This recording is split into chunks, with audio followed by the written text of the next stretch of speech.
मेरठ में medical stores पर drug inspector की छापेमारी। समर गार्डन में चला अभियान, स्टोर संचालक ताले लगाकर फरार। शुक्रवार को समर गार्डन में ड्रग्स इंस्पेक्टर पीयूष शर्मा और प्रियंका चौधरी ने पुलिस बल के साथ मिलकर कई मेडिकल स्टोर्स पर छापेमारी की। कार्रवाई के दौरान कई मेडिकल स्टोरों से सैंपल लिए गए, जिन्हें जांच के लिए भेजा गया है। छापेमारी की खबर फैलते ही क्षेत्र में हड़कंप मच गया और अधिकांश मेडिकल स्टोर संचालक अपने अपने स्टोर बंद करके फरार हो गए।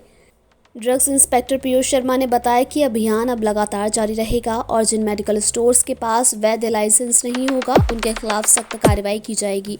उन्होंने चेतावनी दी कि बिना लाइसेंस के किसी भी स्टोर को संचालित नहीं होने दिया जाएगा और दोषी पाए जाने पर कानूनी कार्रवाई की जाएगी।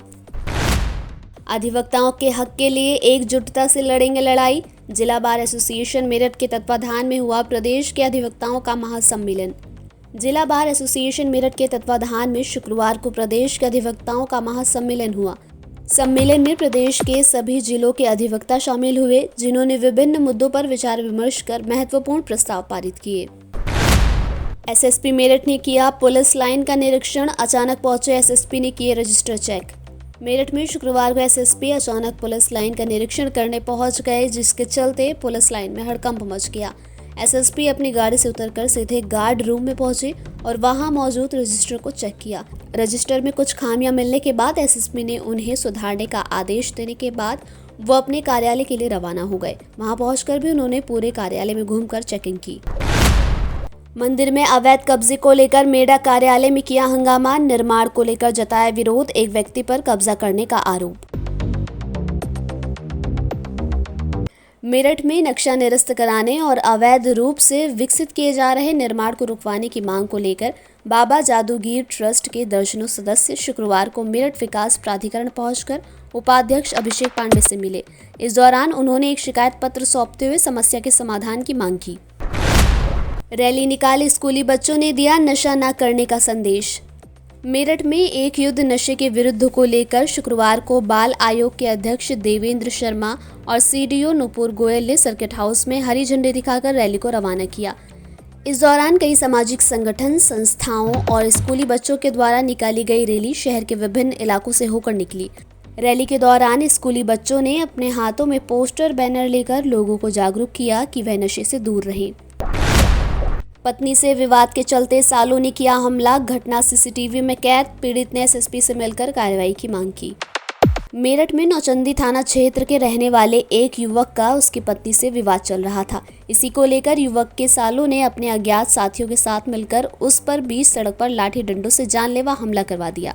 शुक्रवार को पीड़ित ने एसएसपी से मिलकर कार्रवाई की मांग की।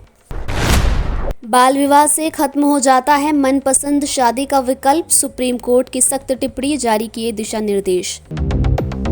देश में हो रहे बाल विवाह के मुद्दे पर सुप्रीम कोर्ट ने कड़ी नाराजगी जताई है। सुप्रीम कोर्ट ने शुक्रवार को सख्त टिप्पणी करते हुए कहा कि बाल विवाह निषेध अधिनियम को व्यक्तिगत कानूनों के जरिए बाधित नहीं किया जा सकता। साथ ही कोर्ट ने कहा कि बच्चों से संबंधित विवाह और अपनी पसंद का जीवन साथी चुनने की स्वतंत्र इच्छा का उल्लंघन है। इससे उनके पसंद का जीवन साथी चुनने का विकल्प खत्म हो जाता है।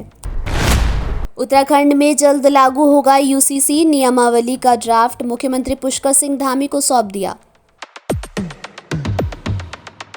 उत्तराखंड में अब जल्द ही समान नागरिक संहिता यानी कि यूसीसी लागू होने जा रहा है। आज शुक्रवार विशेषज्ञ समिति ने यूसीसी नियमावली का ड्राफ्ट मुख्यमंत्री पुष्कर सिंह धामी को सौंप दिया है। सीएम धामी ने कहा कि सभी को समान न्याय और समान अवसर मिले, इसके लिए यूसीसी लागू किया जा रहा है।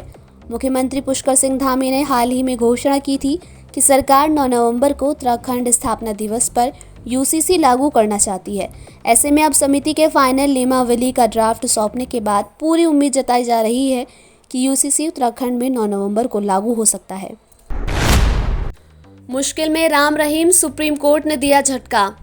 सुप्रीम कोर्ट ने शुक्रवार को पवित्र ग्रंथ की बेदबी से संबंधित 3 मामलों में जेल में बंद डेरा सच्चा सौदा प्रमुख गुरमीत राम रहीम सिंह के खिलाफ कार्रवाई पर पंजाब और हरियाणा उच्च न्यायालय द्वारा लगाई गई रोक हटा दी।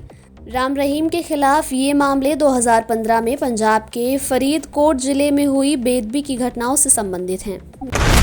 राजद नेता तेजस्वी यादव की यात्रा पर भाजपा सांसद और अभिनेता रवि किशन ने कहा, यात्रा करनी चाहिए, वे जितना चलेंगे सब लोगों का वजन घटेगा। यात्रा करना चाहिए, सब लोग का वजन घटेगा, अच्छा है जितना चलेंगे। सरकार तो भाजपा की बनेगी, सरकार नीतीश कुमार के बनेगी, कितना वो यात्रा कर ले। राहुल बाबा भी बहुत यात्रा कैले रहना। हरियाणा में देखो क्या हो गया। अभी झारखंड महादेव चाहेंगे, हम लोग स्वीप मार रहे हैं, वन साइडेड मारेंगे। और देख लीजिएगा बांग्लादेशी घुसपैठिया जो वहां इतना आदिवासी समाज प्रताड़ित है धर्मांतरण से, अब वो भी रिजल्ट देखिएगा। झारखंड में भाजपा की सरकार पूरी बहुमत के साथ आएगी, जैसे हरियाणा में, और ये बात मेरी याद रखा, महाराष्ट्र भी हम लोग जीतेंगे। तो आप ये देखिएगा कि मोदी जी, जहां पर लोगों ने कहा, जहां विरोधियों ने कहा कि मोदी जी का प्रभाव कम हो रहा, इस देश को बात बहुत चुभ गई और ये पूरा देश खड़ा हो गया अपने प्रधानमंत्री मोदी जी को वापस से स्ट्रेंथन करने के लिए, शक्तिशाली बनाने के लिए। प्रधानमंत्री जी के लिए कभी ये शब्द किसी विरोधी को नहीं चुनना चाहिए कि वो कमजोर हो रहे हैं। उनका प्रभाव, प्रधानमंत्री को लोग अपनी आत्मा से ज्यादा प्यार करता है इस भारत। खबरों को विस्तार से पढ़ने के लिए www.shardaexpress.com वेबसाइट को विजिट कीजिए।